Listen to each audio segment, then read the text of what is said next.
Người chơi mới solo cấp cao nhất. Chương thứ 11. Như ở cuối chương trước, sau khi né tránh thành công đòn tấn công của con nhân ngưu, Jinhee đã nhận được thêm chỉ số ẩn cách biệt từ hệ thống. Hệ thống bắt đầu giải thích về cách biệt. Chỉ số này sẽ giúp cho người chơi thu hẹp khoảng cách về điểm số khi chiến đấu với kẻ địch mạnh hơn, nhưng lại mở rộng khi chiến đấu với kẻ địch yếu hơn. Jinhee thầm đánh giá kỹ năng. Nó sẽ thu hẹp cách biệt một cấp với mỗi 3 điểm chỉ số chênh lệch sao. Trong lúc đó, anh khéo léo bám vào sừng của con nhân ngưu để xoay người tiếp đất. Đây chính là con bài tẩy của anh ta để đối đầu với những kẻ thù mạnh hơn. Phải trải qua vô vàn lần thử và thất bại, Jinhee mới khám phá ra được điều này. Vừa thấy đối thủ hạ xuống, nhân ngưu lập tức phát động tấn công, nhưng anh vẫn dễ dàng tránh thoát. Có được thành quả này là do Jinhee trước đó đã chiến đấu hàng ngàn lần với con quái vật. Sau mỗi lần né đòn thành công, hệ thống lại liên tục thông báo chỉ số cách biệt của bạn tăng 0,05. Chỉ số cách biệt của bạn tiếp tục tăng 0,05.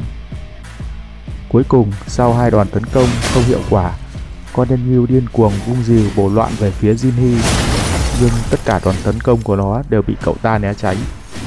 Kèm theo đó là chỉ số cách biệt cũng tăng lên liên tục.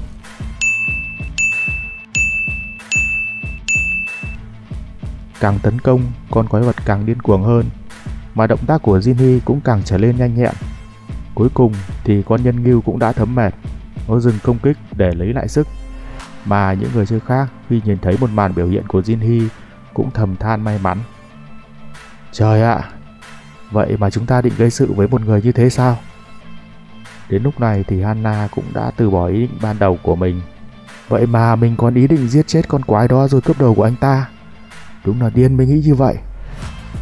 Sau khi tấn công thất thủ, nhân ngưu đưa ánh mắt oán độc nhìn về phía Jinhee, như muốn chọc tức nó. Anh chàng cười mỉa. Mày chậm chạp quá, nếu cứ vung vẩy cây rìu như thế thì mày định đánh chúng tao bằng kiểu gì? Con quái vật gầm lên giận dữ. Nó vung rìu về phía anh chàng. Lưỡi rìu tuy đã gần đến chỗ Jinhee nhưng anh ta vẫn chưa có hành động gì. Chờ đến khi cách biệt chỉ còn một tấc, anh mới nghiêng mình dễ dàng né tránh đòn tấn công. Lý do cho sự liều mạng này đó chính là số điểm thưởng to lớn. Khi anh thành công thực hiện nó, bạn đã suýt né được đòn tấn công chết người. Chỉ số cách biệt của bạn đã tăng 1 điểm. Càng đặt cược nhiều, chỉ số tăng càng cao. Nhưng nếu đi sai một bước thì tính mạng của anh ta cũng kết thúc một cách nhanh chóng. Đúng lúc này, những người chơi khác cũng bắt đầu có ý định bỏ chạy. Hana, tớ muốn ra khỏi đây. Yên tâm đi, cứ men theo tường chắc chắn chúng ta sẽ tìm được lối đi. Nhưng không biết từ lúc nào, Jinhee đã xuất hiện sau lưng cô ta. Mấy người định đi đâu vậy? Bất ngờ, Hana ấp úng. Chuyện đó. Nhưng cô chợt hoảng sợ khi nhìn thấy thứ mà anh ta kéo đến. Jinhee chỉ vào con nhân ngưu đang tấn công mình, nhạt nhạt nói. Nếu mọi người muốn mạnh hơn thì nên làm như tôi ấy. Nếu né tránh được đòn tấn công của nó, các người sẽ nhận được chỉ số ẩn. Rất dễ mà phải không? Mau thử đi. Đã là đồ tốt thì phải chia sẻ cho nhau chứ nhỉ? Còn chưa dứt lời thì con nhân ngưu đã vung rìu về phía những người này. Sự hoảng sợ hiện lên trên gương mặt của mọi người. Gạch đá bay loạn xạ trên chiến trường cùng với những nhát chém của con quái vật. Một số người đã không thể tránh thoát. Sau khi đắc thủ, Jinhee cười nhạo. Sao lại đứng yên như thế chứ? Lẽ ra phải né tránh hoặc nới rộng khoảng cách ra chứ. Phải thế không, chú bò bé nhỏ của anh? Đang chuẩn bị đợt tấn công tiếp theo thì bỗng mê cung lại bắt đầu thay đổi. Những bức tường bắt đầu chuyển động, chia cắt Jinhee và nhân ngưu mỗi người một hướng. Anh ta cười gian nhìn con quái vật.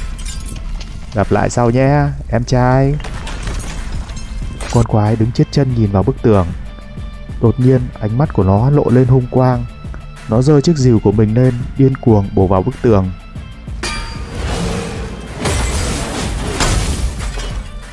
Cả mê cung đều rung động theo những nhát bổ của nó.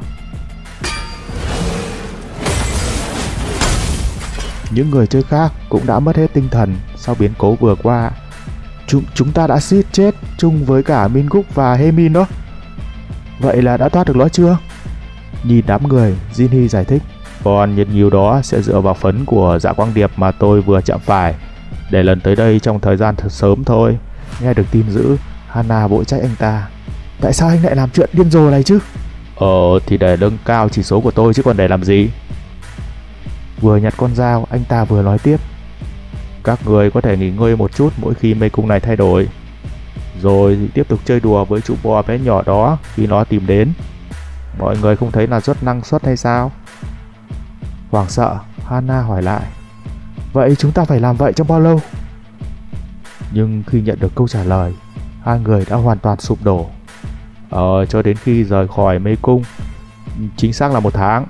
Hai người lảo đảo đứng lên, tỏ ra cứng rắn.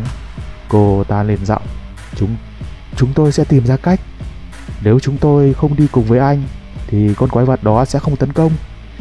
Có lẽ thế. Vậy mọi người định đi hướng nào? Nhìn theo bóng lưng của hai người, Jinny chốt hạ. Cắm đầu đi như thế thì có khi còn nguy hiểm hơn đó. Hai người cũng bắt đầu dao động vì lời nói của anh ta. Hana quay đầu lại hỏi. Vậy anh có biết lối ra ở đâu không? Tôi biết rõ cái mê cung này hơn ai hết, nên tất nhiên là tôi biết lối ra ở đâu. Hana thầm nghĩ. Tức là bọn mình không thể đi riêng sao? Cắn răng, cô đưa ra quyết định. Vậy thì không còn cách nào khác, chúng tôi cũng sẽ. Nhưng Jinny đã cắt lời cô ta. Trên thế giới này làm gì có gì miễn phí chứ? Kéo danh hộ thì cũng phải trả tiền. Anh chĩa con dao về phía Hana. Mau moi toàn bộ xu của các người ra đây. Kết thúc chương 11. Người chơi mới solo cấp cao nhất. Chương 12. Trong khi nhóm của Jinny đang mắc kẹt trong mê cung, thì một nhóm người chơi khác vẫn miệt mài tìm kiếm điểm kinh nghiệm ở hang Goblin. Đoạn video sau khi được đăng tải, vô số bình luận đã được cư dân mạng đăng lên. Tôi tè ra quần rồi. Cậu ta chơi suốt 15 tiếng thật sao? Tôi sẽ đăng ký kênh của anh ta. Owan tỏ ra sung sướng sau khi đọc những bình luận. Nhìn nè, có hiệu quả thật nè. Anh chàng kính cận trong nhóm hồ hởi thông báo. Mọi diễn đàn đều nói về chúng ta. Ta có thể lấy được 1.000 xu từ lượt xem. Owan cười trừ. Đều nhờ mọi người cố gắng cả. Cảm ơn tất cả mọi người nhé. Những người khác cũng thêm vào. Ai cũng nghĩ là cậu làm một mình cả. Bọn tớ đã dùng hết kỹ năng để hỗ trợ cậu một cách khéo léo, để những người khác không nhận ra đó. Đang tự đắc vì thành quả của mình thì khuôn mặt của kính cận cũng bắt đầu biến sắc. Một video mới được đăng tải trên sảnh danh vọng. Vật phẩm đầu tiên trên thế giới được tinh luyện lên cộng 10. Nó nhanh chóng leo lên thứ hạng cao nhất, đẩy lùi những video khác tuột hàng. Owan hoảng sợ nhìn vào màn hình. Chuyện này là sao? Đỉnh thật sự, là tinh luyện cấp 10 cộng sao? Hệ thống bình luận cũng trở lên quá tải. Đẹp, ảo thật sự luôn. Tỷ lệ thành công là bao nhiêu vậy? Chắc khoảng 1 trên 8,14 triệu gì đó. Vô lý. Tại sao chuyện này có thể xảy ra cơ chứ? Lượt xem nhanh chóng cán mốc 1,3 triệu. Trở lại 10 phút về trước, Jinny bắt đầu ra lệnh cho hai người kia. Nào, đừng đứng được ra đó nữa. Mau làm chuyện phải làm đi. Mau đi tìm củi và làm giường ngủ cho tôi đi. Biết rồi, đang đi này. Nhìn vẻ mặt đắc chí của Jinny, hai người kia tức giận mà không dám nói. Sau khi đuổi hai người kia đi, Jinny bắt đầu hành động. Bắt đầu thôi nào. Cửa hàng trao đổi, mau xuất hiện. Sau hiệu lệnh, cửa hàng ảo bắt đầu được khởi động. Cửa hàng trao đổi xin kính chào quý khách. Số xu hiện có 5.000. Cậu bắt đầu lựa chọn những món đồ cần thiết. Để xem nào. Cái này và cả cái này nữa. Những vật phẩm lần lượt hiện lên trong giỏ hàng. Bài tarot yểm phép, giá 70 xu. Mảnh chìa khóa cũ, 820 xu. Mảnh bánh xe cũ, 300 xu. 10 cuộn tinh luyện, giá 10 xu. Sau khi chọn hết đống vật phẩm vô giá trị từ cửa hàng, Jinny ấn vào nút chấp nhận. Giao dịch nhanh chóng được hoàn thành. Cậu bắt đầu dùng kỹ năng kết hợp để hợp nhất 3 vật dụng vừa mua. Sau một tiếng nổ, một vật phẩm mới đã ra đời. Bánh xe may mắn của nữ thần, bản chưa hoàn thiện. Độ khó S, chi tiết May mắn của bạn sẽ tăng tối đa trong 10 phút. Chỉ sử dụng được một lần. Vì chưa hoàn thiện nên phạm vi sử dụng bị giới hạn. Nhìn vào chiếc bánh xe, Jinhee vô cùng sung sướng. Vậy là đã thành công rồi. Anh ta vội gọi ra con dao, tay còn lại thì nắm lấy bánh xe. Jinhee quay mạnh để kích hoạt hiệu ứng của vật phẩm. May mắn của bạn đã được tăng lên đến mức tối đa. Sau đó, Jinhee sử dụng liên tiếp 10 cuộn giấy tinh luyện vừa mua được ở cửa hàng. Tỷ lệ thành công 0,000012%. Sau khi tăng may mắn lên tối đa, tỷ lệ thành công đã thành 100%. Nhanh chóng, tiếng chuông báo của hệ thống dồn dập vang lên. Bạn đã tinh luyện thành công. Bạn đã tinh luyện thành công. Cuối cùng thì vật phẩm cộng 10 đầu tiên cũng đã được làm ra. Bạn đã nhận được dao găm cũ cộng 10. Nở một nụ cười hài lòng, Jinhee ngắm nghía con dao. Thưởng thành tựu. Bạn nhận được 5.000 xu vì là người đầu tiên thành công tinh luyện vật phẩm cộng 10. Thành tựu sẽ được vinh danh trong sảnh danh vọng trong suốt ngày mai. Trong lúc đó, Jinhee bắt đầu dùng thử con dao. Cậu khá hài lòng về nó. Cuối cùng thì cũng có một món đồ đáng để sử dụng. 10 ngày nhanh chóng trôi qua. Sức lực và tinh thần của hai người chơi kia cũng đã xuống đến mức thấp nhất khi liên tục phải chiến đấu không ngừng trong điều kiện thiếu thốn. Lấy ánh sáng bằng củi tự gom, ngủ bằng rừng rêu. Thức ăn chỉ là nấm và rêu. Nhìn về phía kẻ đã gây ra mọi chuyện. Lúc này hắn đang ngủ say và không hề cảnh giác.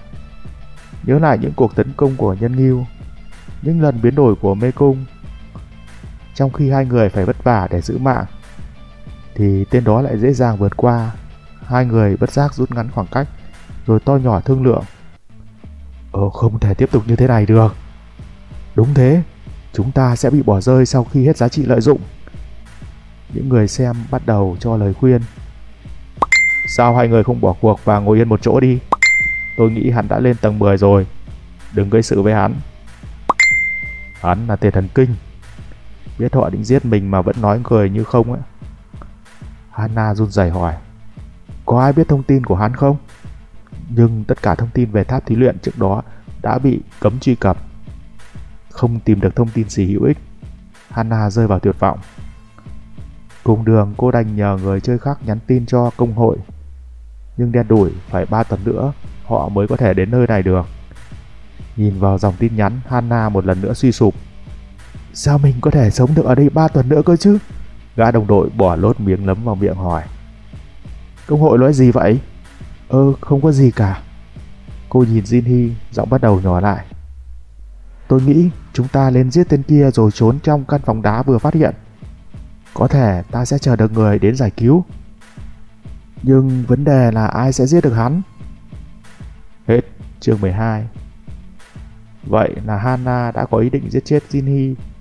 Họ sẽ làm việc đó như thế nào? Hãy nhanh tay đăng ký kênh để video tiếp theo sớm lên kênh của mình. Còn bây giờ xin chào và hẹn sớm gặp lại. Người chơi mới solo cấp cao nhất, chương thứ 13. Như ở cuối chương trước, nhóm của Hana đang có ý định giết chết Jinhee để tìm cơ hội trốn thoát khỏi mê cung. Quan sát thấy Jinhee đã ngủ say giấc, anh chàng tóc hồng liền nhặt ngay cục đá ở bên cạnh. Lúc hắn đang ngủ thế này là cơ hội tốt nhất để ra tay còn gì nữa. Vừa nói anh vừa vung cục đá lên chuẩn bị nện vào đầu của Kang Jinhee. Làm thôi, dù gì thì khi đập vào đầu thằng này không chết cũng sống thành tật.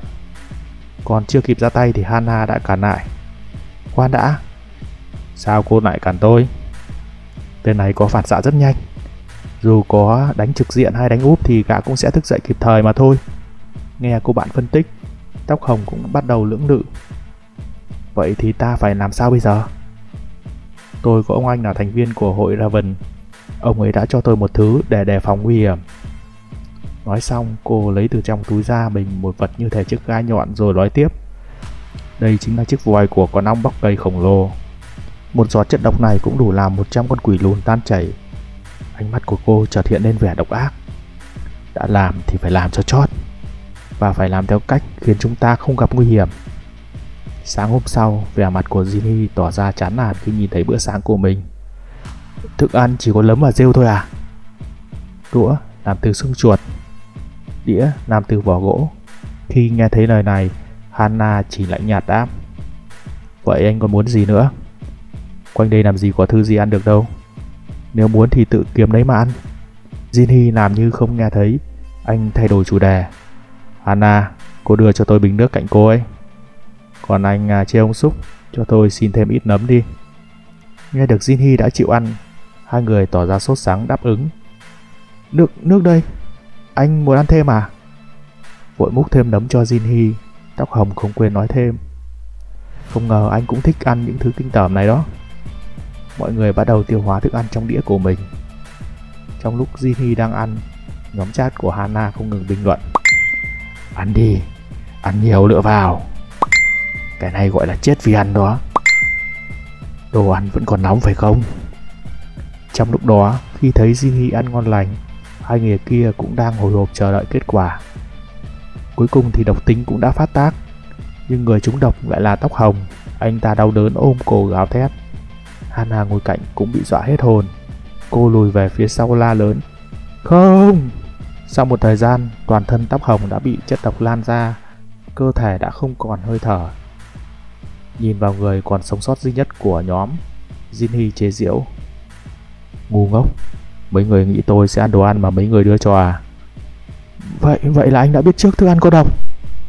Nhìn vào cái xác đã hói đen vì độc, Jinhee thừa nhận. Phải, lúc tôi nhờ hai người lấy đồ, tôi đã tranh thủ cháo đĩa của tôi với anh ta.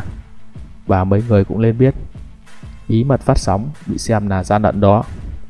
Tuy toàn bộ âm mưu đã bị vạch trần nhưng Hana vẫn cố cãi tới cùng. Anh nói cái gì vậy? Anh có bằng chứng không? Những người xem cũng bắt đầu hưng phấn. Ê, hình như bị phát hiện rồi. Định PK ngoài đời thật sao? Ha ha ha. Giờ thì đến lượt chúng ta sao? Mở bảng thông báo, Jinhee chậm chậm giải thích. Để xem nào. Chế độ phát sóng trực tiếp chỉ mở khi có đánh bot. Các biện pháp trừng phạt sẽ được áp dụng nếu thao túng lượt xem hoặc là vi phạm quy định. Nếu không tìm ra hành vi vi phạm, người báo sẽ bị phạt. Bạn có muốn tiếp tục không? Sau khi bật chế độ báo cáo, Jinhee tiếp tục đe dọa. Nhìn đi, mặt cô hiện rõ trên luồng livestream luôn này. Không thể tin được, cô làm tôi quá thất vọng đấy. Sau câu nói, Jinhee ấn nút xác nhận báo cáo. Hệ thống bắt đầu kích hoạt chế độ trừng phạt với người vi phạm. Bắt giữ hoàn tất. Tình trạng nặc danh đã bị gỡ bỏ. Sau thông báo, danh tính của toàn bộ người xem đã được công khai. Hoảng sợ, những kẻ này lập tức đăng xuất khỏi phòng chat. Raven Cap đã rời phòng chat. Wifel Zeki đã rời khỏi phòng chat. Jack Power đã rời khỏi phòng chat. Số lượng người xem đã quay trở về không. Những người xem này sẽ không thể xem video trong vòng 1 tháng. Nếu tái phạm sẽ bị chặn vĩnh viễn. Nhận thấy chỉ còn lại một mình, Hana gào lên. Chuyện gì đã xảy ra vậy? Mọi người đi đâu hết rồi? Hình phạt cho người chơi vi phạm sẽ là số phận khắc nghiệt. Sau dòng thông báo, những tiếng bước chân nặng nề bắt đầu xuất hiện.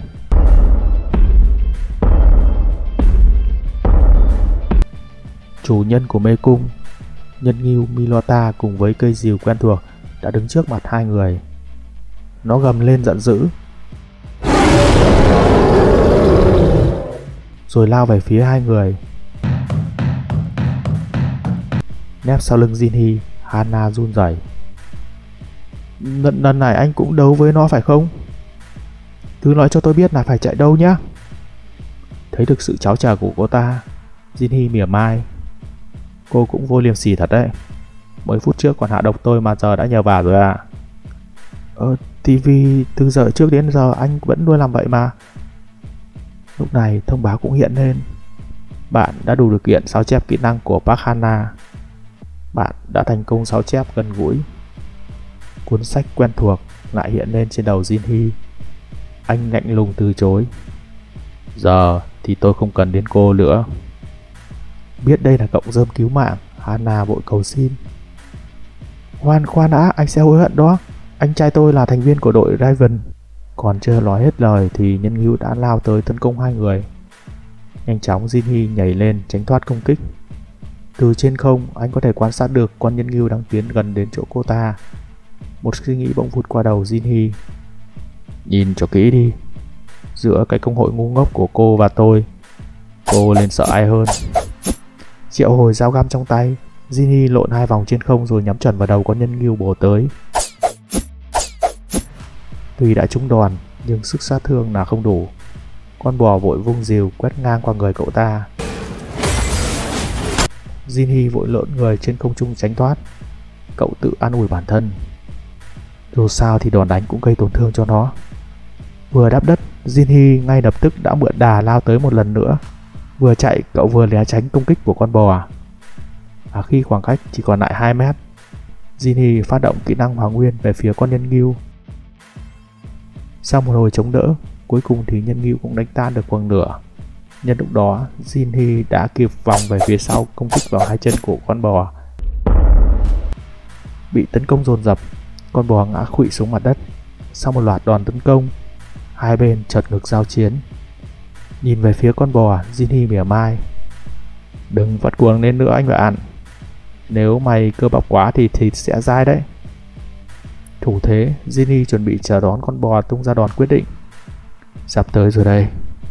Không gian lúc này bắt đầu xuất hiện tiếng hít thở nặng nề của con bò. Đột ngột, nó mở to đôi mắt đỏ như máu của mình nhìn về phía Jinny. Hộ vệ nhân ngưu của mê cung đã kích hoạt trạng thái cuồng lộ cấp 10. Sau khi kích hoạt kỹ năng, con bò giống lên giận dữ. Hết chương thứ 13. Người chơi solo cấp cao nhất, chương thứ 14.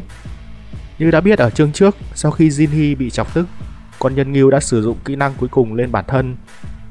Thông báo hiện lên, Milota, hộ vệ của mê cung đã kích hoạt kỹ năng cuồng bạo cấp 10. Sau khi kích hoạt kỹ năng, cơ bắp của con vật bắt đầu bành trướng. Lúc này một tầng 5 hỏa lập lòe xuất hiện trên người và vũ khí của con thú. Sau khi hoàn tất biến thân, nhân ngưu gầm lên giận dữ. Uy lực của tiếng gầm cũng khiến Jinny lùi xa vài bước.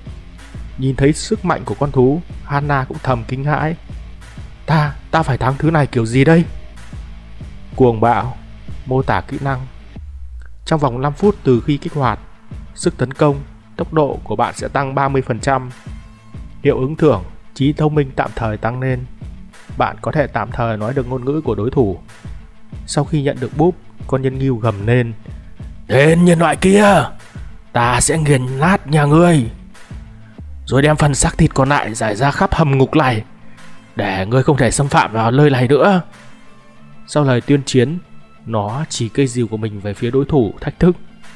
Trước thái độ ngạo mạn của đối thủ, Jinny vẫn bình tĩnh như không. Anh bắt đầu đánh giá, có lẽ độ thông thạo ma lực của mình đã tăng đáng kể so với trước đây rồi. Cũng không tệ. Đưa con dao lên thủ thế, Jinny chấp nhận lời khiêu chiến. Vậy thì tới đi.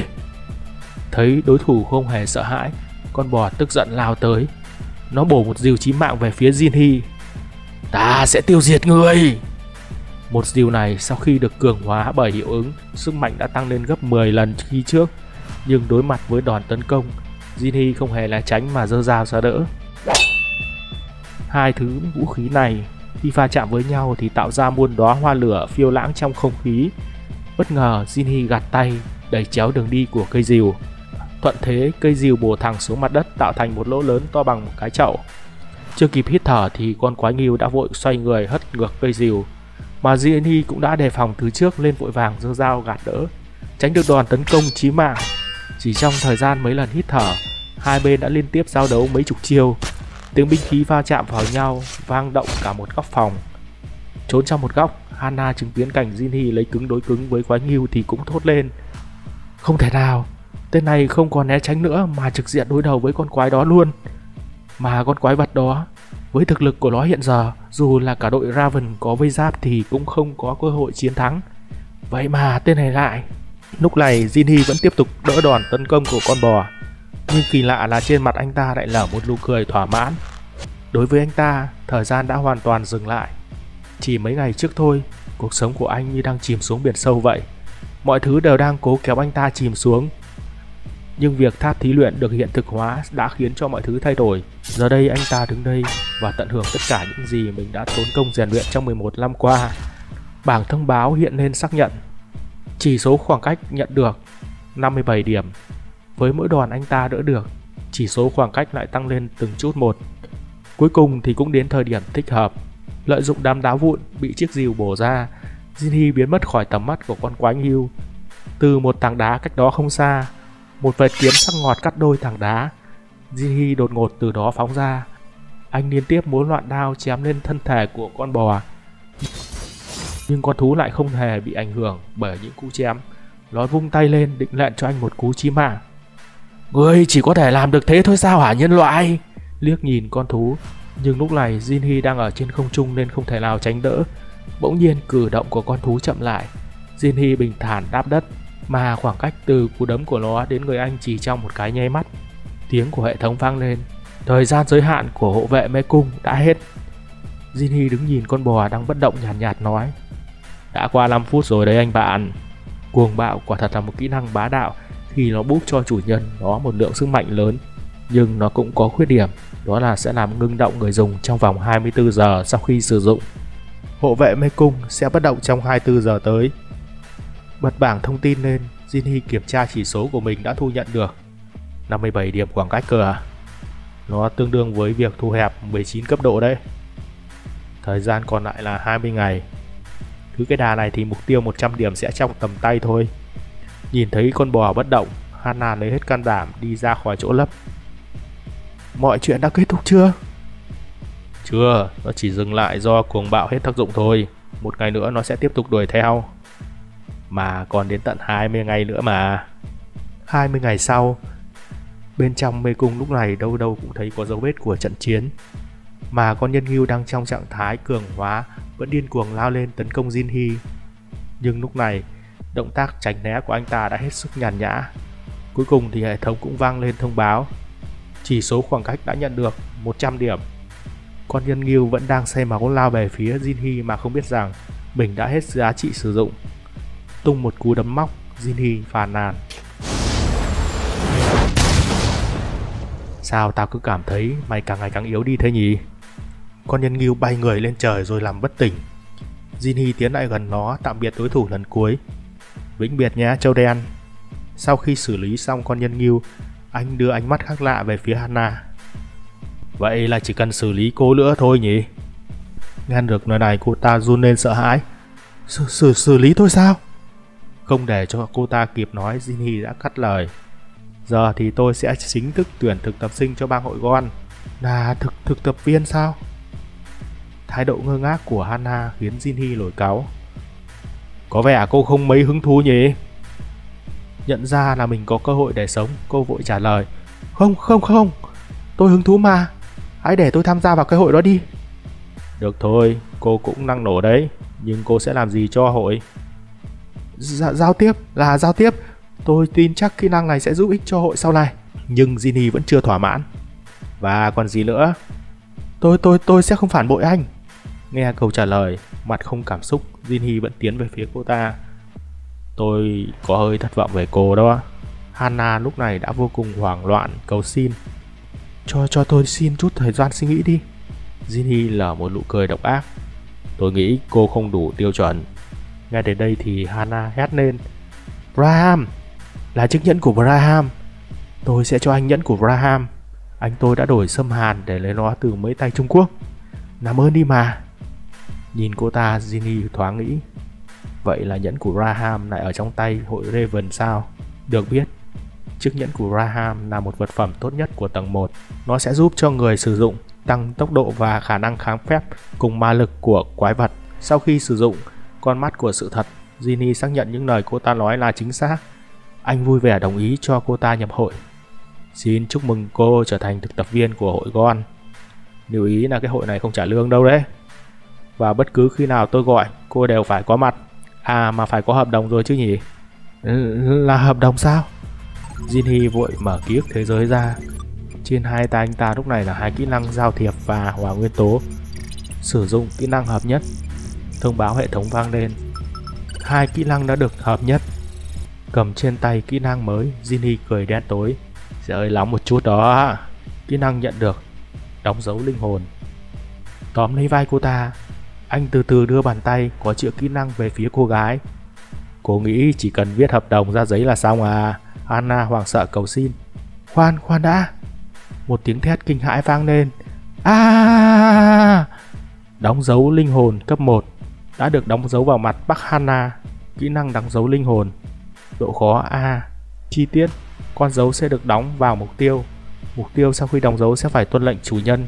Bất kể hành động nào gây hại đến chủ nhân đều bị cấm. Hết chương thứ 14. Người chơi mới solo cấp cao nhất, chương thứ 15. Vậy là sau khi đánh bại con nhân ngưu, cuối cùng thì Jinhee cũng ra khỏi mê cung. Cuối cùng thì cũng thấy được ánh sáng rồi. Bạn đã thành công phá đảo lần đầu tiên mê cung ở tầng thứ nhất. Quá trình phá đảo sẽ được ghi lại trong hành lang danh vọng vào ngày mai. Mỗi người chơi sẽ nhận được 5.000 coin. Nghe đến phần thưởng, Hana tỏ vẻ vui mừng. Cuối cùng thì cũng có được thành quả sau bao nhiêu khó khăn rồi. Nhưng niềm vui không kéo dài lâu, thì Jinhee đã đứng phía sau cô ta. Thực tập sinh. Dạ, thưa sếp. Đưa hết đây cho tôi. Sau khi cướp hết phần thưởng của cô ta, Jinhee nhẩm tính. Vậy là có tổng cộng 1 vạn coin. Chắc mình là người chơi có nhiều tiền nhất tại thời điểm này rồi. Kiểm tra xong, anh ta ra lệnh. Phải rồi, đi lấy nhẫn của Braham đi. Và 3 ngày nữa phải đem đến cho tôi, nhớ chưa? Nhưng 3 ngày thì ngắn quá. Bóp chặt hợp đồng của cô ta, Jinhee lạnh giọng. Vậy thì 2 ngày nhé. Vết ấn bắt đầu nổi lên mặt Hana. Cô ta yếu ớt trả lời. Em sẽ cố gắng ạ. Lúc này, thời sự đang đưa tin về tháp thí luyện. Hội Dagon đã đại diện cho nước ta để tấn công con boss vào tuần sau. Dagon được coi là bang hội lớn nhất của Nam Triều Tiên. Vì hiện tại, Mỹ, châu Âu và Nhật đang khá chật vật nên kỳ vọng đang đổ hết vào Nam Triều Tiên. Vừa xem bản tin, Jinhee vừa đánh giá. Mới có hơn 1 tháng mà mấy tay này đã muốn đánh boss của tầng 3 rồi à? Đến mình cũng không vội đến thế. Mình hiểu, bọn họ ai cũng sốt ruột. Ai cũng muốn chiếm lấy tài nguyên của tòa tháp càng nhanh càng tốt. Nhưng thời gian cố định cho mỗi tầng là 90 ngày. Nói cách khác thì bây giờ chưa cần lên tầng thứ 2, chứ đừng nói lên tầng thứ 3. Thực lực chưa đủ mà độ khó đã tăng lên, thì khi bước vào thế giới đó, áp lực sẽ đè nặng lên họ là rất lớn. Nhân loại mà sụp đổ thì chẳng thể chơi lại đâu. Sau khi trở về nhà nghỉ ngơi, Jinhee muốn biết việc gì đã xảy ra với thế giới này trong khi anh ta đi vắng. Nhấc điện thoại lên, anh kiểm tra nguồn tin đáng tin cậy của mình. Nhanh chóng, anh đã hẹn được họ tại quán cà phê gần nhà. Một thanh niên với vẻ ngoài hiền lành đi tới giới thiệu. Chào ông, tôi là Umanbi đây. Tên thật của tôi là Lee Tae-min. Theo sau cậu là một cô gái khá cá tính. Còn tôi là Lu Clearfish. Tên thật là Jo Tae-hwa. Nhìn hai người, Jinhee cũng ngạc nhiên vì sự khác biệt giữa trong game và ngoài đời thật của họ. Hai người này chính là những chiến hữu đã cùng anh ta cày cuốc tháp thí luyện vào 2 năm về trước. Đây cũng chính là lần đầu tiên họ gặp nhau ngoài đời thật. Sử dụng con mắt của sự thật, thông tin của hai người lần lượt hiện ra.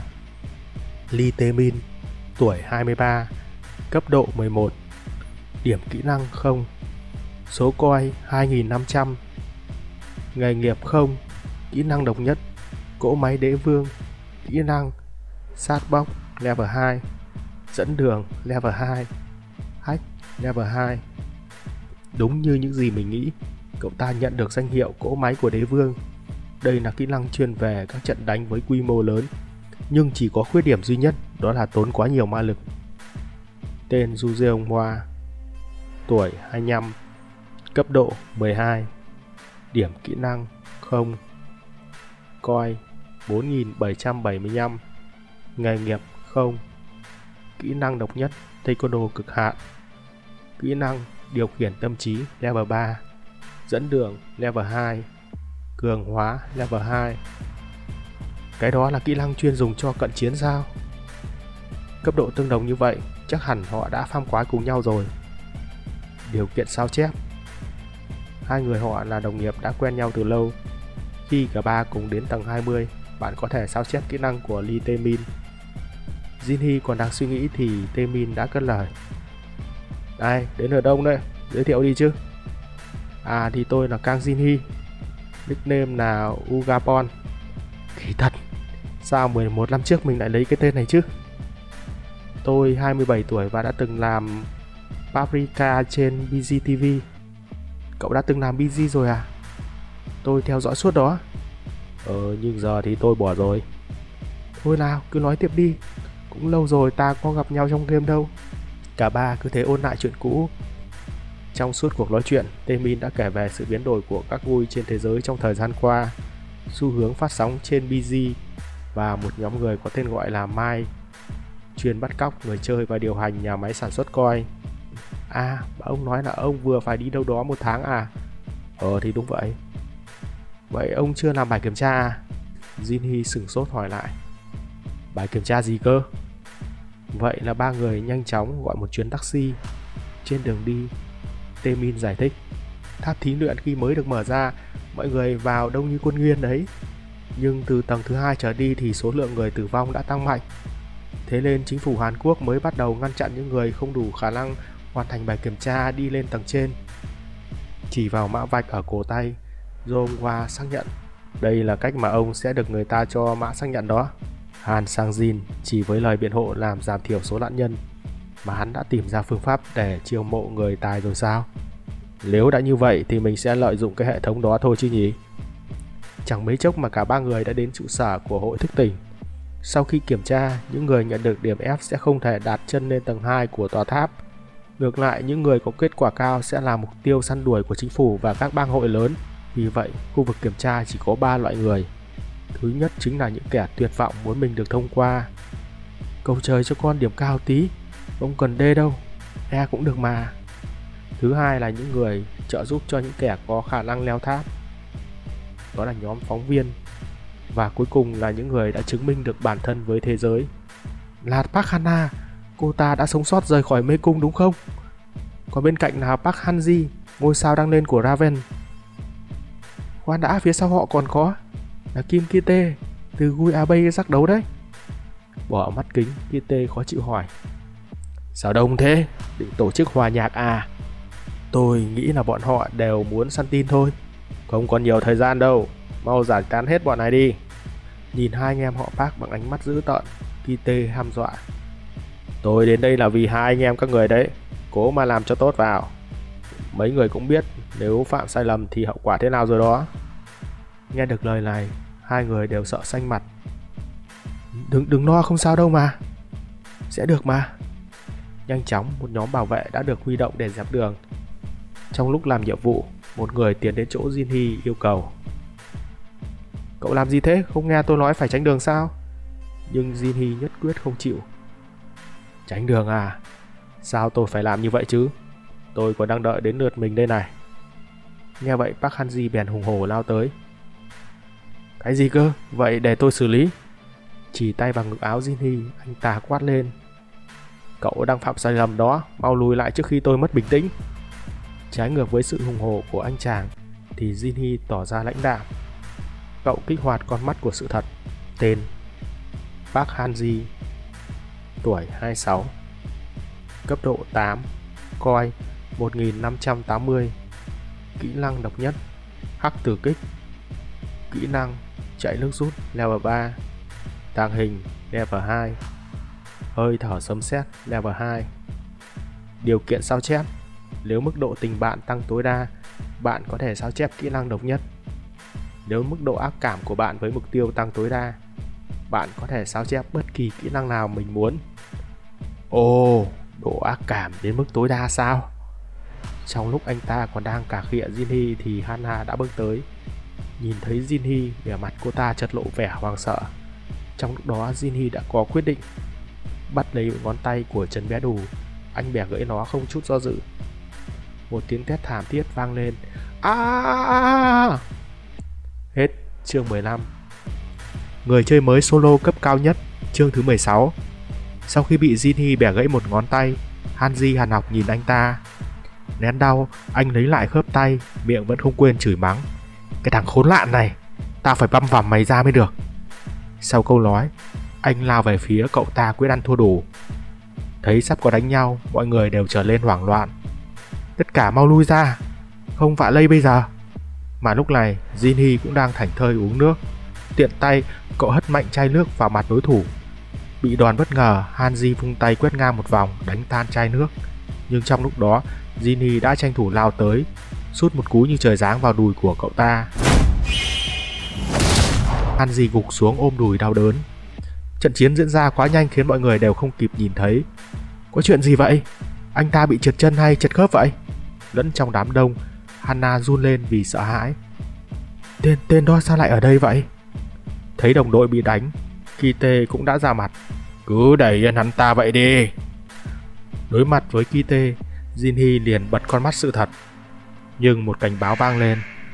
Cảnh báo thất bại. Vì cách biệt cấp độ quá lớn nên kỹ năng bị vô hiệu hóa. Vậy là tên này cũng phải ở trên cấp 20 rồi. Tiến đến chỗ Kite, Jinhee cà khịa.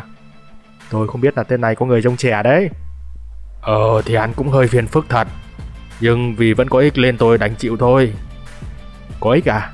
Có phải là anh ta đang cung cấp nhân sâm Hàn cho bên Trung Quốc phải không? Thấy Jinhee đã biết được sự thật, Kite cũng hết sức ngạc nhiên. Làm sao mà cậu? Lúc này, những người bên ngoài cũng đang thắc mắc. Là sâm Hàn Quốc sao? Thì cái đó quan trọng lắm à? Mà sao anh không hỏi điều thiết thực hơn đi? Ví dụ như là làm sao để loại bỏ tác dụng phụ của sâm Hàn đấy. Đột ngột, hệ thống vang lên cảnh báo. Kim Kite đã kích hoạt hắc phiên. Một bức tường không gian xuất hiện ngăn cách giữa hai người với thế giới bên ngoài. Nhìn thấy biến hóa xảy ra, Taemin và Jeongwa như có lửa trong lòng, 10 phần lo lắng cho cậu bạn. Trong không gian giới hạn, Kite hỏi cậu trai trẻ. Thế tức là cậu muốn đổi thông tin để lấy 10 hầm ngục độc quyền của bọn tôi phải không? Nhưng làm sao tôi biết được cậu thực sự có nó? Nhân sâm Hàn, vật phẩm tiêu hao nổi tiếng với khả năng phục hồi thể lực và ma lực tuyệt vời. Nhưng khi ăn sống, người dùng sẽ phải chịu hiệu ứng độc như một tác dụng phụ. Vì tác dụng phụ này nên các anh phải vật lộn khá nhiều đấy nhỉ?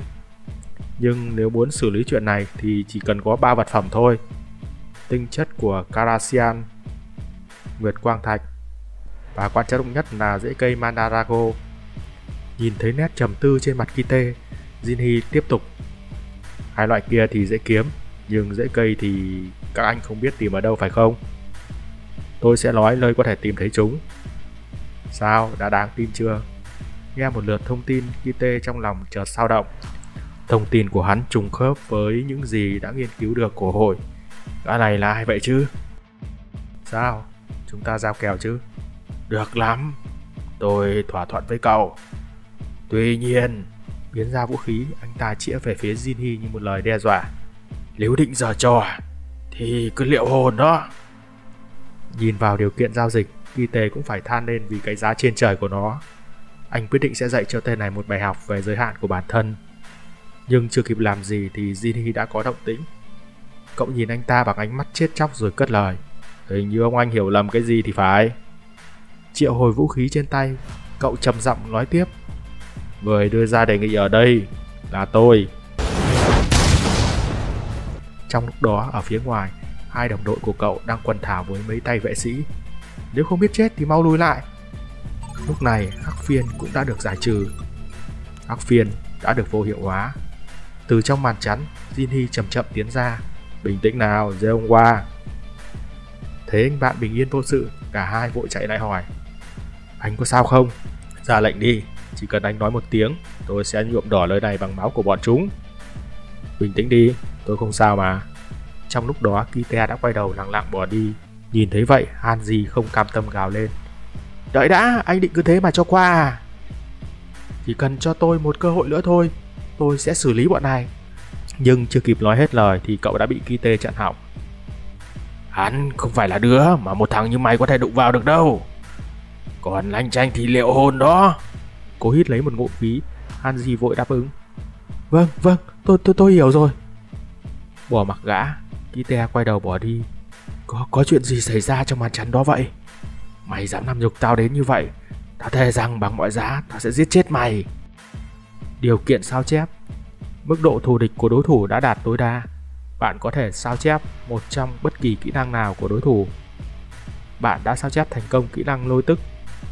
Lôi tức, kỹ năng nội tại. Độ khó đạt được, cấp độ D. Mô tả, bạn có thể điều chỉnh hơi thở và nhịp tim của bản thân. Ngưỡng điều khiển sẽ thay đổi phụ thuộc vào cấp độ của kỹ năng. Nhìn thấy âm mưu của mình đã thành công, Jinhee thầm cười đắc ý. Quay đầu, cậu chậm chậm tiến về chỗ dự thi. Thôi, cũng đến lúc bắt đầu làm bài kiểm tra rồi nhỉ. Nhìn trên bảng thông báo, đứng đầu Park Hana hạng A, thứ nhì Han Min Hui. Ánh mắt không biểu cảm của cậu thầm đánh giá. Thực tập sinh của mình ăn nhân sâm trước khi thi hay sao nhỉ? Cuối cùng thì cũng đến lượt cậu ta. Người tiếp theo. Nội dung kiểm tra cũng đơn giản thôi. Cậu dùng bất kỳ cách nào đánh vào viên ma thạch này đi. Chúng tôi sẽ đo ma lực của cậu sau cú đánh.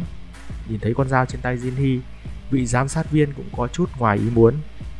Anh chỉ định dùng vũ khí thôi à? Phải, chỉ cần thế là đủ rồi. Vậy thì bắt đầu đi. Nhưng Jinhee lại tiến về viên ma thạch to nhất. Thấy vậy, vị giám khảo nhắc nhở. Anh Jinhee, đó là ma thạch cấp trung đó. Xin hãy dùng viên ma thạch cấp thấp này đi. Người bình thường không thể làm xây sát nổi mấy viên ma thạch này đâu. Nhưng Jinhee làm như không nghe thấy.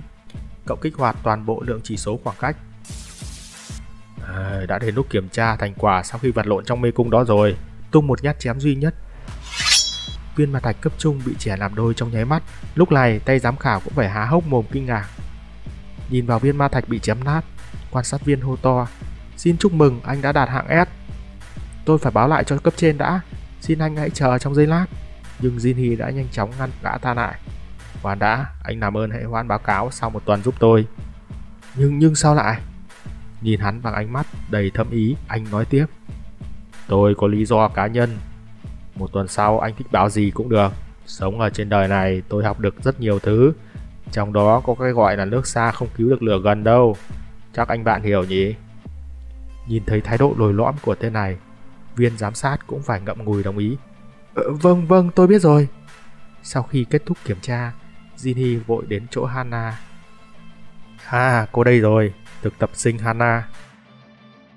Như đã biết từ trước, cô đưa ra cho anh ta thứ đã giao ước. Đây, cầm lấy đi, thứ mà anh yêu cầu đó. Nhẫn của Braham, độ khó A, chỉ số kháng ma lực cộng 10, tốc độ di chuyển cộng 5%, áp chế kỹ năng độc nhất cộng 20%. Sau khi lấy được chiếc nhẫn, tâm trạng của Jinhee cũng trở nên vui vẻ. Thấy chưa, tôi đã nói là cô làm được mà. Ta còn gặp nhau sớm hơn kỳ hạn nữa chứ. Vậy thì gỡ thứ quỷ quái này ra khỏi mặt tôi đi. Thì tôi xem thế nào đã nhé. Sau khi lấy được thứ mình muốn, Jinhee nhanh chóng rút êm. Cái gì? Ông bị hạng F à? Tôi còn tưởng là hạng của ông phải cao hơn bọn tôi cơ chứ. Hai người Tê Min hết sức ngạc nhiên khi nghe Jinhee thông báo mình đã trượt bài kiểm tra. Đây là hạng tạm thôi, tuần sau tôi sẽ đi đo lại. Trong lúc ra về, Jeongwa nhắc nhở. Mà bài kiểm tra thứ hai ông phải kiếm một hầm ngục đấy. Ông định tính thế nào đây? Thì kiếm một cái thôi. Đừng lo, hai người cứ việc leo tháp đi, tôi sẽ liên lạc sau.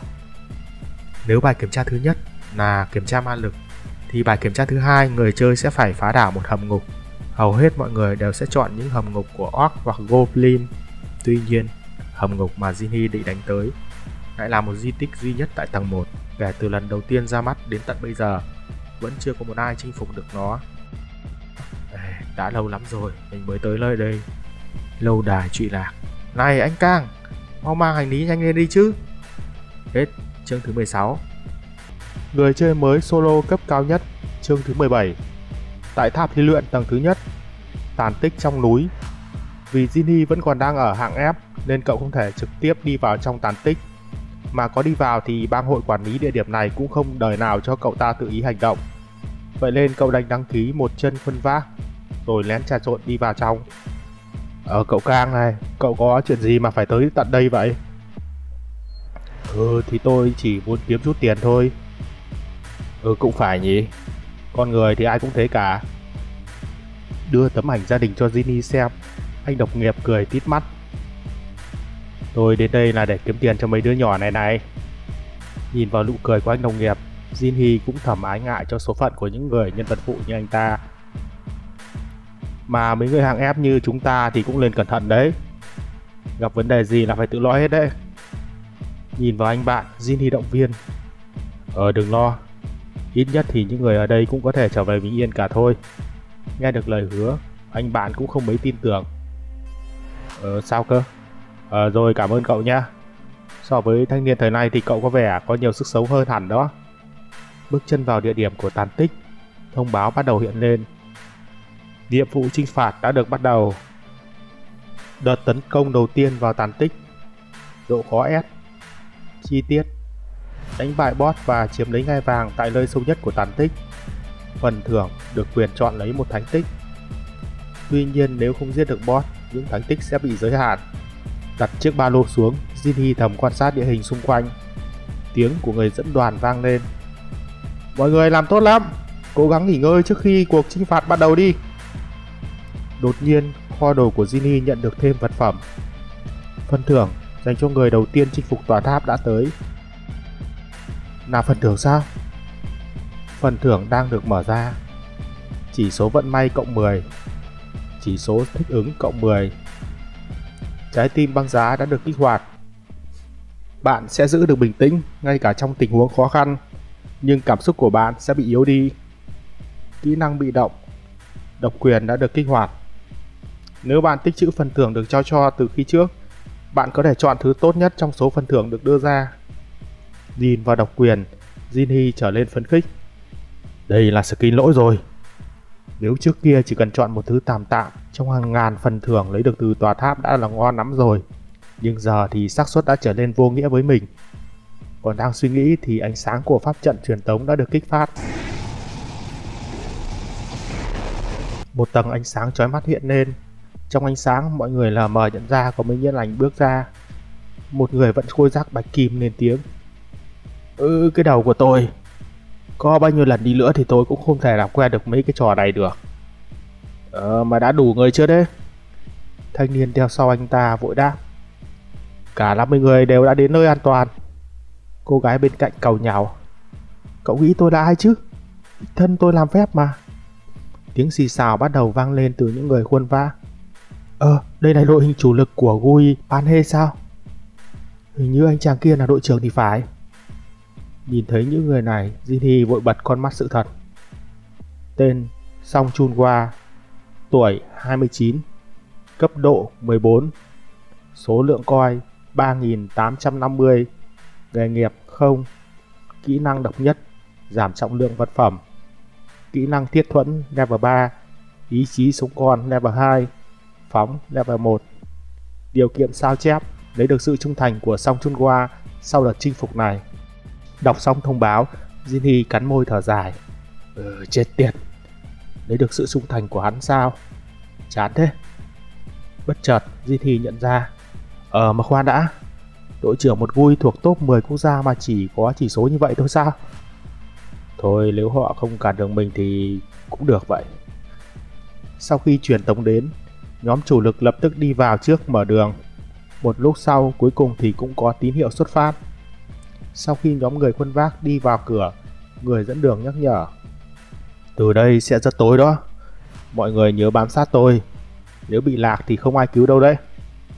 Sau khi nói xong, anh liền sử dụng kỹ năng soi sáng level 1 kích hoạt. Từ cây gậy, một đoàn ánh sáng màu đỏ phát ra. Nhanh chóng điểm ánh sáng đã bay lên cao cách đó vài mét, soi sáng cả một khoảng không. Lúc này, vô số thi thể của quái vật hiện ra, chứng tỏ nơi đây vừa diễn ra một trận ác đấu. Nhìn thấy khung cảnh của tàn tích, mấy người này cũng thầm than thở. Đáng nể thật. Đây chính là tàn tích ấy hả? Bọn quái đã bị đội quân đi trước tiêu diệt hết rồi. Mà bầu không khí ở đây cũng hơi giận người nhỉ. Yên lặng đi, đáng sợ lắm đấy. Sau một lúc quốc bộ thì cuối cùng họ cũng gặp được nhóm chủ lực. Mọi người đây rồi, ở đằng này. Anh Chun Hwa, họ đến cả rồi. Nhìn vào nhân số, Jinhee thầm thắc mắc. Kỳ lạ thật, chiến đấu với gần đó quái vật mà không có lấy một người bị thương sao? Với chiến lực mà mình đã nhìn được thì chuyện đó là bất khả thi. Còn đang đứng đó nhìn thì ở một bên, ông chú đã đánh mạnh vào vai Jinhee nhắc nhở. Làm cái trò gì thế? Mau đưa nước đá ra đây. Bên này để bọn họ lo cho, cậu qua bên kia đi. Dù bực mình nhưng Jinhee vẫn phải cố chịu. Thì mình đang là phu quân bác mà. Là người ngoại quốc sao? Jinhee bỗng chú ý đến biểu tượng của bộ giáp. Đây là biểu tượng của giới thượng lưu châu Âu. Nó được Guion sử dụng. Mà trong đám này cậu lại để ý đến một tên đang mặc bạch giáp. Có vẻ tên kia khá lùn. Mình cũng nên thử kết thân với hắn nhỉ. Cầm ly nước, Cậu tới chỗ gác kia. Đây, cậu làm tốt lắm. Uống chút nước đá đi. Cảm ơn. Kích hoạt kỹ năng giao tiếp, Ginny nhanh chóng lấy được độ thiện cảm của đối phương. Tên chiến binh sau khi nhận ly nước từ tay cậu thì cũng bỏ mũ bảo vệ ra để uống. Dưới lớp mũ giáp, một khuôn mặt kiều diễm từ từ hiện ra với mái tóc vàng bồng bềnh bay trong gió. Ginny nhìn thấy người này thì cũng phải ngây người ngắm nhìn. Người này là... Tay hiệp sĩ này thực ra là con gái út của gia đình quý tộc châu Âu Laurentia. Cô ta là một người chơi toàn diện, sở hữu thánh lực, vừa có thể tấn công lại có thể phòng thủ. Ngoài ra, cô còn có kỹ năng hồi phục hỗ trợ đồng đội. Cô cũng chính là người đã cứu toàn thể Amsterdam khỏi bị phá hủy vì bạo loạn. Người này cũng chính là một trong những người chơi nổi tiếng nhất châu Âu, thánh nữ châu Âu Teresa de Laurentia. Đến giờ thì Ginny cũng đã hiểu tại sao bên mình không có chút tổn thất nào. Một thắc mắc thoáng qua đầu cậu ta. Giờ thì ai cũng phải lo việc leo tầng tháp, sao bọn này lại chọn chinh phục tàn tích nhỉ? Nhìn về phía cô gái, Ginny kích hoạt con mắt của sự thật. Nhưng cảnh báo thất bại lập tức vang lên. Thất bại, kỹ năng bị hủy do chênh lệch cấp độ quá lớn. Khí thật, mình lại quên cái vụ chênh lệch cấp độ đó rồi.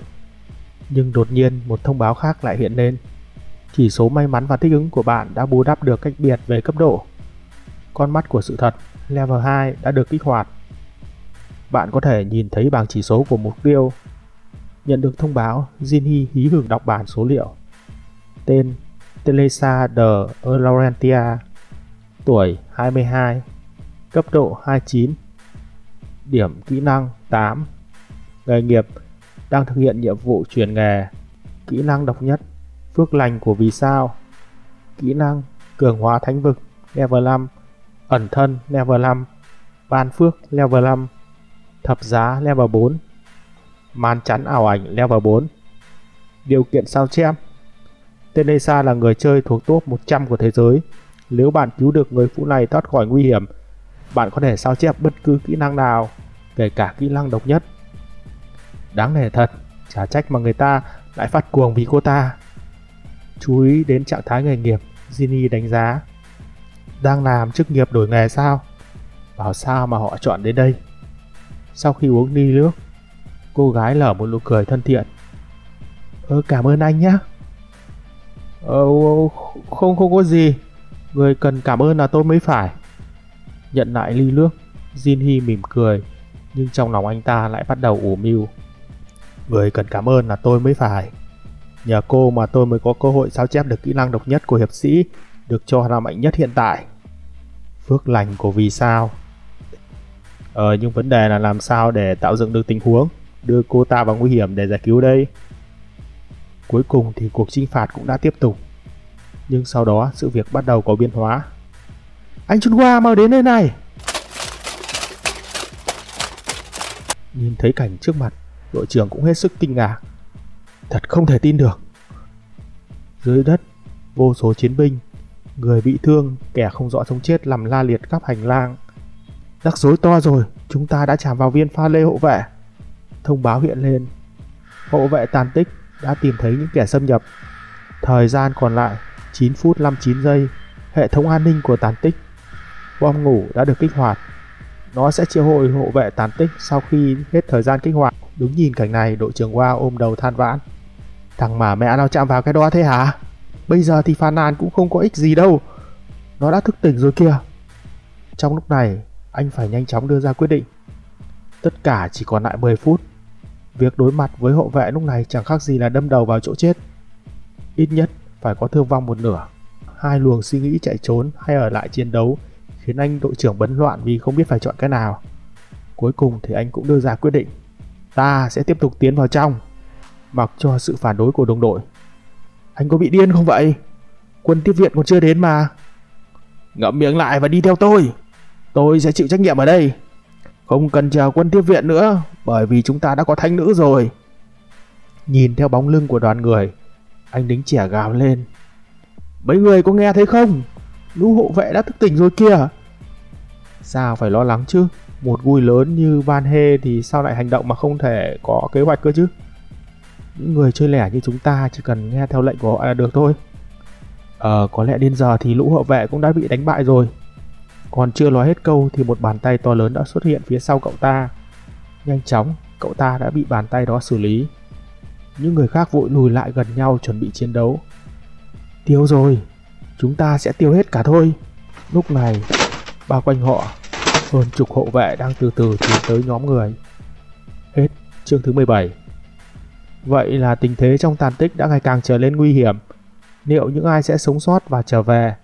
Hãy giúp mình đăng ký kênh như một lời động viên để mình ra tiếp những video tiếp theo. Người chơi mới solo cấp cao nhất, chương thứ 18. Trong lúc này, tình hình của đội đột kích phía trước cũng không có gì khá khẩm hơn.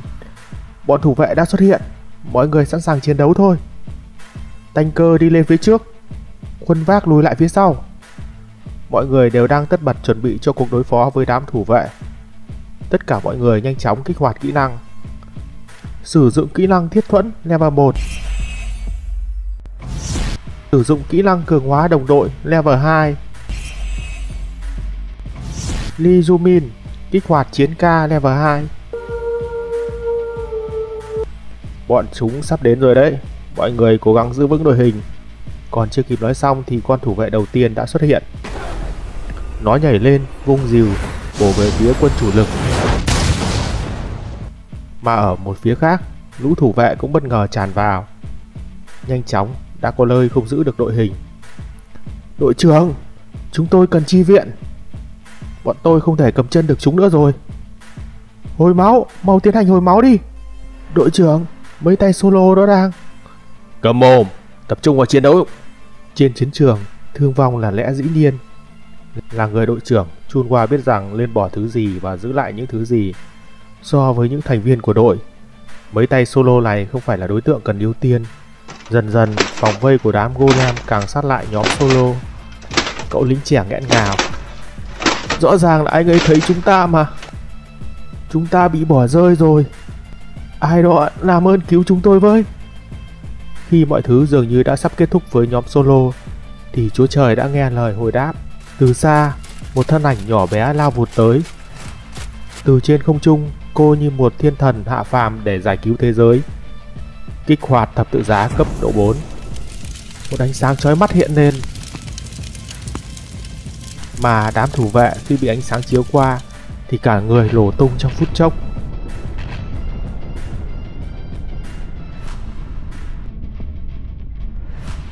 Anh lính trẻ nhìn cô gái như một vị thần. Toàn thân cô giờ đây tỏa ra thứ ánh sáng sưởi ấm mọi trái tim trong thời điểm đen tối này. Bất chợt cô nhận ra hai tên thủ vệ đã phá vòng vây. Những người không có chiến lực đang gặp nguy hiểm. Không dừng lại dù chỉ một giây, cô lại lao đến chỗ những người đó. Tại phòng tiếp tế, những người vận chuyển đã tử thương vô số. Nhớ lại lời Jinhee, ông chú đồng nghiệp cười nhạt. An toàn cái con khỉ ấy. Nhìn con thủ vệ giơ chiếc rìu lên, ông thầm nhủ. Đời mình thế là tàn rồi. Nhưng chưa kịp bổ xuống thì trên người nó đã xuất hiện mười mấy vết chém. Nhìn ông anh đồng nghiệp, Jinhee nhàn nhạt hỏi. Ông anh đang nói gì thế? Không phải tôi đã bảo là sẽ cùng sống sót trở về rồi sao?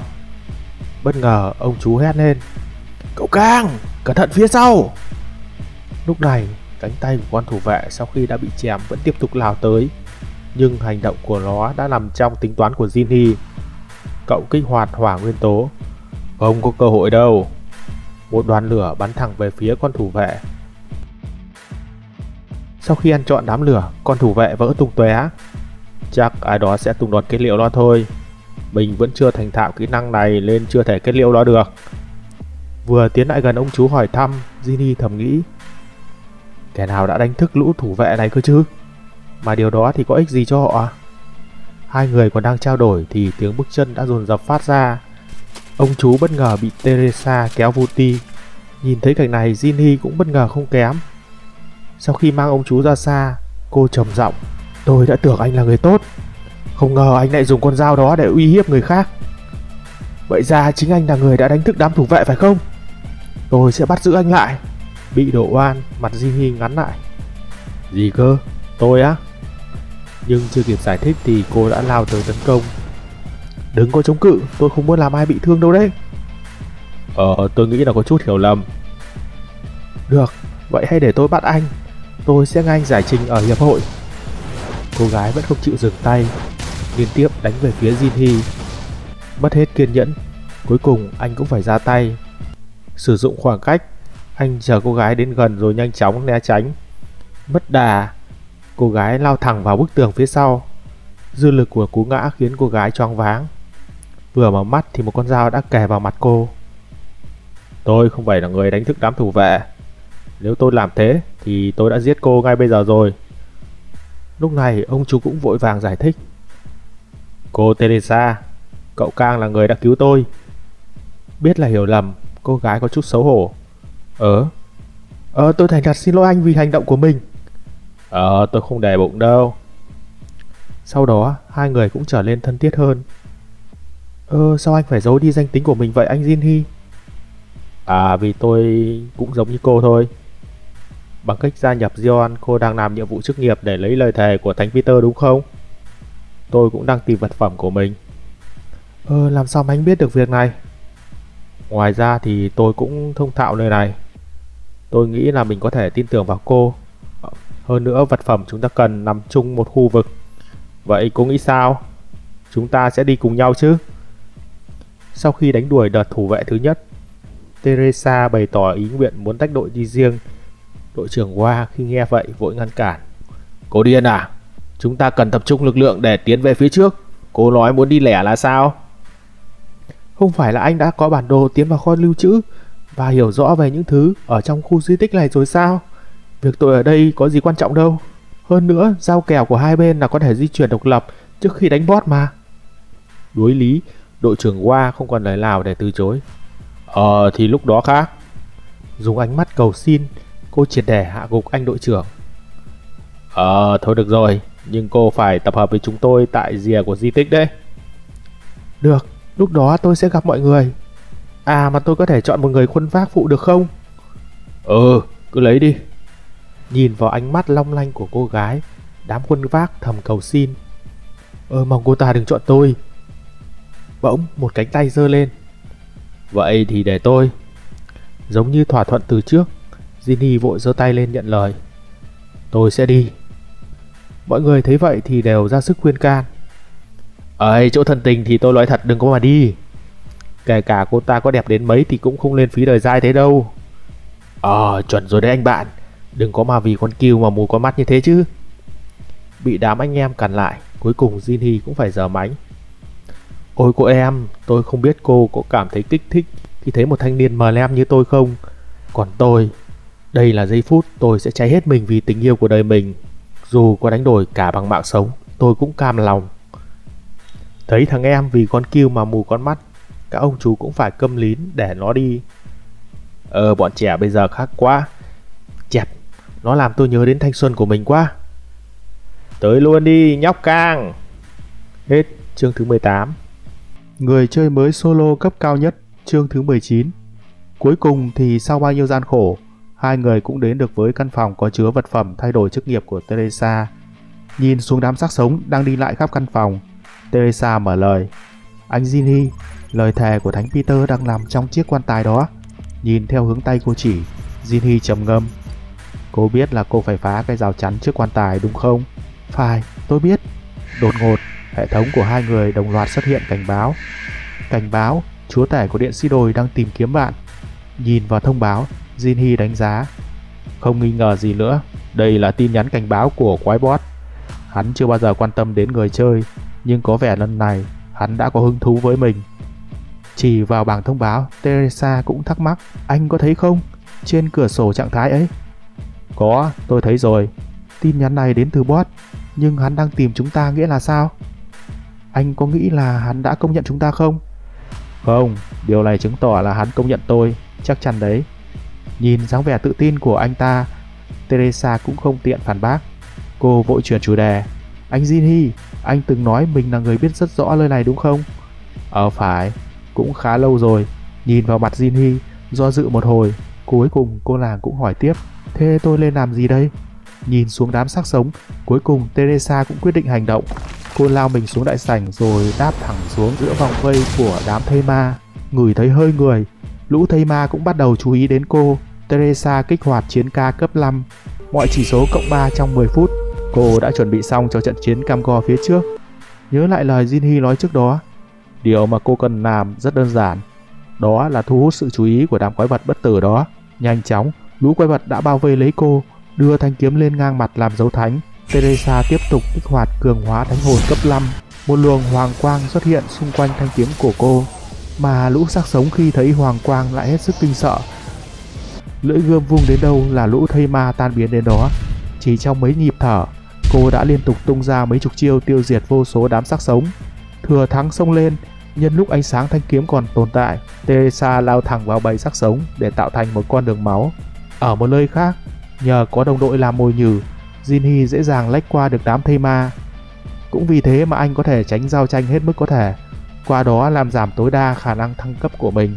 Kế hoạch đang khá suôn sẻ thì bỗng có biến hóa. Một đoàn lôi điện màu đen không hẹn mà đột ngột xuất hiện đánh thẳng về phía Jinhee. Mà từ xa, một con khô lâu tay cầm hắc trượng đang hướng mắt về phía cậu ta. Trên tay gã, những đoàn hắc lôi vẫn còn ẩn hiện lập lòe. Hệ thống lúc này hiện lên cảnh báo người chết của tàn tích bí ẩn. Thi hài tinh anh đã xuất hiện. Ngọn lửa do hắc lôi tạo ra sau khi đánh trúng cũng dần dần tàn đi. Trong đám lửa, thân hình Jinhee được một tầng hỏa quang bao phủ, lại không bị một chút tổn thương nào. Hắn nhìn con khô lâu trầm giọng nói, cuối cùng thì mày cũng xuất hiện rồi, thi hài tinh anh. Còn chưa kịp nói hết câu thì một con thủ vệ đã lao tới, ló quét ngang hoành đao định chém cậu ra làm hai nửa. Nhưng Jinhee đã nhanh chóng cúi người né tránh. Cái gì? Mình nhớ hồi trước làm gì có tên kỵ sĩ không đầu nào đâu. Hay là tình thế thay đổi khi mình mang theo Teresa? Vừa tránh né, Jinhee vừa nhắc nhở bản thân nên chú ý đến những biến số thế này. Lợi dụng hắc lôi, Jinhee dễ dàng tiêu diệt được một con kỵ sĩ. Thấy đồng bạn bị tiêu diệt, khô lâu điên cuồng phóng ra lôi điện tấn công địch thủ. Nhìn thấy đám hắc lôi dày đặc đang chuẩn bị đánh về phía mình, Jinhee mỉm cười tự đắc. Cậu vội lùi về gần vị trí nơi đặt quan tài của Thánh Peter. Hắc lôi sau khi đánh gần đến người cậu thì lại bị chỉ số khoảng cách đẩy lùi sang một bên. Thuận thế, đám hắc lôi bay thẳng về phía màn chắn. Nhanh chóng, một góc màn chắn đã bị đánh thủng một lỗ lớn, thông báo hiện lên. Khiên năng lượng cấp 5 đã bị phá hủy. Con khô lâu khi thấy cảnh này cũng bất động mất mấy giây, không dừng lại. Sau khi phá hủy được màn chắn, Jinhee quyết định sẽ giải quyết đám thủ vệ. Triệu hồi dao găm cũ cộng 10, cậu nhanh chóng chém nát hai thủ vệ thành nhiều mảnh nhỏ. Nhìn vào tất cả những gì mình vừa làm xong, Jinhee tự hỏi, mình nên làm gì đây? Lúc này Teresa cũng đã giải quyết gần xong lũ xác sống. Việc còn lại duy nhất chỉ là tên khô lâu kia thôi. Còn chưa kịp hành động thì một nhát chém đã chia đôi tên khô lâu thành hai nửa. Jinhee cũng cảm thấy ngoài ý muốn với kẻ mới xuất hiện này. Cuối cùng thì cũng tìm thấy anh rồi. Kẻ bí ẩn tiến tới, đạp lát lửa chiếc đầu còn lại của khô lâu. Từ trong bóng tối, hắn lạnh lùng phân tích, chỉ có duy nhất một người có đủ khả năng nhận ra đặc tính của quái vật, nên tôi chắc là anh sẽ tới đây. Chĩa thanh gươm về phía Jinhee, hắn trầm giọng, đã lâu không gặp nhỉ? Nhìn gã thanh niên, khuôn mặt Jinhee cũng trầm xuống. Nhưng một giây sau, câu trả lời của Jinhee lại khiến người ta đứng hình. Mà cậu là ai đấy nhỉ? Bị kẻ mà mình ghét, ngay cả cái tên cũng không nhớ. Thanh niên nghiêm túc này bắt đầu nổi cáu. Anh không nhận ra tôi ư? Hết chương thứ 19. Vậy thanh niên vừa xuất hiện là ai? Và có quan hệ gì với Jinhee? Tất cả sẽ có trong phần sau của bộ truyện. Các bạn hãy đăng ký kênh để có thể nhận được video trong thời gian sớm nhất nhé. Xin chào và hẹn gặp lại.